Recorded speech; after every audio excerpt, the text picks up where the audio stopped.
साथ बांस की खेती के मामले में भारत दूसरा सबसे बड़ा देश है, लेकिन पिछले कुछ वर्षों से देखा गया है कि किसान बांस की खेती करने से कतरा रहे हैं। ऐसे में केंद्र सरकार की तरफ से राष्ट्रीय बांस मिशन योजना के तहत इसकी खेती को बढ़ावा दिया जा रहा है। सरकार इस योजना के अंतर्गत किसानों को बांस की खेती करने पर 50,000 रुपए की सब्सिडी देती है और छोटे किसान को एक पौधे पर 120 रुपए की सब्सिडी देने का प्रावधान है। उत्तर प्रदेश के मथुरा में 17 साल की युवती अस्पताल में जीवन के लिए संघर्ष कर रही है। परिवार का दावा है कि 3 लोग उसके घर में घुसे और युवती को बिल्डिंग की दूसरी मंजिल से फेंक दिया। गंभीर रूप से घायल युवती का नोएडा में इलाज चल रहा है। जिला पुलिस ने मामले में प्राथमिकी दर्ज की है और 3 में से 2 आरोपियों को गिरफ्तार कर लिया है। भारत में कोरोना संक्रमण के मामले लगातार घटने के साथ कोविड मरीजों का ग्राफ नीचे जा रहा है। देश में बीते एक दिन में कोविड-19 के 50,000 से अधिक केस आने के बाद संक्रमण के कुल मामले की संख्या बढ़कर 3 करोड़ के पार हो गई है। वहीं केंद्रीय स्वास्थ्य मंत्रालय के मुताबिक भारत में कोरोना मरीजों के ठीक होने की राष्ट्रीय दर यानी रिकवरी रेट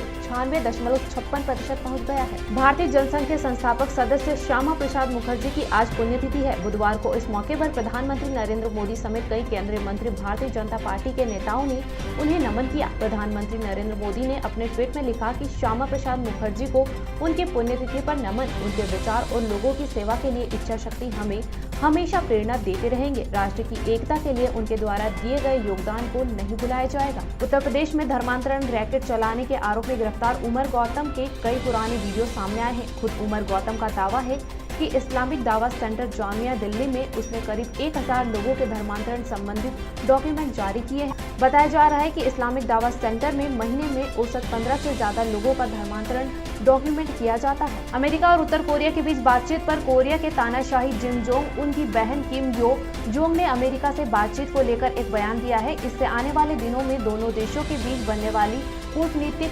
संभावनाओं पर विराम लग गया है। उन्होंने दोनों देशों के बीच बनने वाले रिश्तों को एक तरह से अपने बयान के जरिए खारिज कर दिया है। हैदराबाद की कंपनी भारत बायोटेक की कोरोना वैक्सीन कोवैक्सीन फेज 3 के क्लिनिकल ट्रायल में 77.8% असरदार साबित हुई है। कंपनी ने पिछले हफ्ते ही ट्रायल का data drug controller general of India को सौंपा था, जिस पर मंगलवार को सब्जेक्ट एक्सपर्ट कमेटी SEO की अहम मीटिंग हुई। इसमें वैक्सीन के फेज 3 के ट्रायल के डेटा को मंजूरी दे दी गई है। देश भर में लोग बढ़ती आबादी और कम होते संसाधनों को लेकर चिंतित है। जनसंख्या नियंत्रण कानून बनाने की मांग हो रही है। इस बीच मिजोरम के खेल मंत्री ने ज्यादा बच्चे पैदा करने पर 1 लाख रुपए देने की घोषणा की है। मंत्री रॉबर्ट रॉयटे ने फादर्स डे पर ये बयान दिया है। हालांकि उन्होंने यह साफ नहीं किया है कि कितने बच्चे होने पर इनाम दिया जाएगा। पंजाब के मुख्यमंत्री कैप्टन अमरिंदर सिंह मंगलवार को ऑल इंडिया कांग्रेस कमेटी की 3 सदस्यीय कमेटी के सामने दिल्ली में पेश हुए। विपक्ष के नेता मल्लिकार्जुन खड़गे के संसद में स्थित ऑफिस में 90 मिनट तक ये मुलाकात चली। सूत्रों के मुताबिक कमेटी ने कैप्टन से नाराज विधायकों के काम तेजी से करने को कहा। उन्हें चुनाव से पहले विधायकों को खुश रखने की अहमियत बताई गई। हरियाणा सरकार ने अनलॉक की दिशा में आगे बढ़ते हुए शिक्षा को ट्रैक पर लाना शुरू कर दिया है। इसके तहत मंगलवार को सरकार ने स्कूलों के समय में बदलाव करने के आदेश जारी कर दिए हैं। अब सुबह 8:30 बजे से दोपहर 12:30 बजे तक कक्षाएं लगेगी। स्कूलों के समय में बदलाव मुख्यमंत्री दूरवर्ती शिक्षा कार्यक्रम के मद्देनजर किया गया है। कोरोना काल में सरकारी व्यवस्थाओं से गुस्साए वोटर्स की नब्ज टटोलने के लिए प्रधानमंत्री नरेंद्र मोदी और गृह मंत्री अमित शाह खुद मोर्चा संभाल रहे हैं।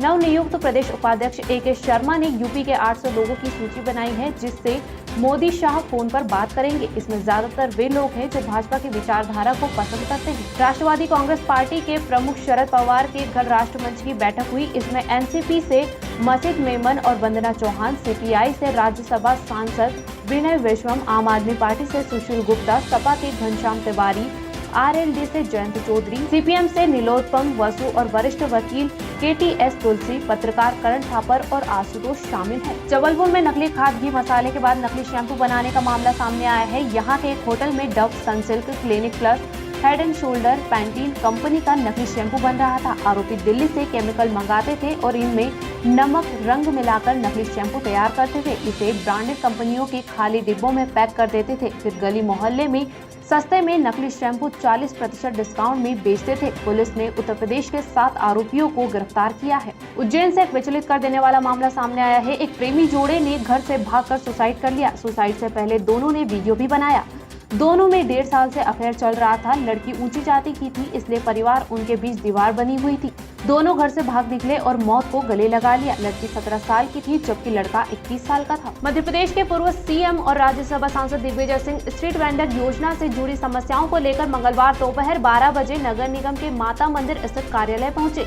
निगम कमिश्नर KVS चौधरी कोलसानी के सामने ही उन्होंने स्ट्रीट वेंडर योजना का पोर्टल खुलवाया, जो नहीं खुला। उन्होंने आरोप लगाया है कि रजिस्ट्रेशन नहीं हो रहे हैं। दूसरी ओर भाजपा में गुमटी ठेलों का बड़े स्तर पर धंधा चल रहा है। प्रभावी लोगों ने रजिस्ट्रेशन करा रखे हैं, जो घर बैठकर वसूली कर रहे हैं। वहीं जिनका हक है वह किराया दे रहे हैं। होशंगाबाद शहर के रसूलिया क्षेत्र में मंगलवार दोपहर करीब 12:30 बजे अबेदुल्लागंज नागपुर नेशनल हाईवे 69 पर कंटेनर में डंपर पीछे से टकरा गया। टक्कर इतनी तेज थी कि डंपर का अगला हिस्सा बुरी तरह से क्षतिग्रस्त हो गया। इससे ड्राइवर और क्लीनर कैबिन में ही फंस गए। करीब आधे घंटे तक चले रेस्क्यू के बाद दोनों को सुरक्षित बाहर निकाला गया और अस्पताल में भर्ती कराया गया।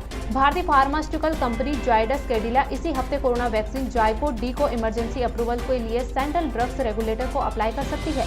अगर इसे मंजूरी मिलती है तो ये दुनिया की पहली DNA बेस्ड वैक्सीन होगी। अनुष्का शर्मा ने इस साल 11 जनवरी को बेटी वामिका को जन्म दिया। पति विराट कोहली के साथ वे पेरेंटहुड को एंजॉय कर रही है। इस बीच खबर है कि अनुष्का का इस साल काम पर लौटने का इरादा नहीं है।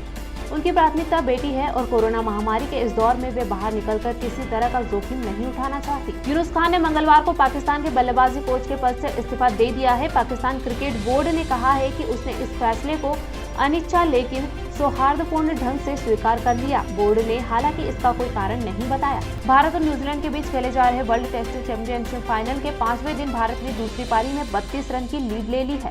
भारत ने पहली पारी में 217 रन बनाए थे। इसके जवाब में टीम इंडिया ने न्यूजीलैंड को 249 रन पर ऑल आउट कर दिया। कीवी पारी के दौरान विराट कोहली पूरे जोश में दिखे।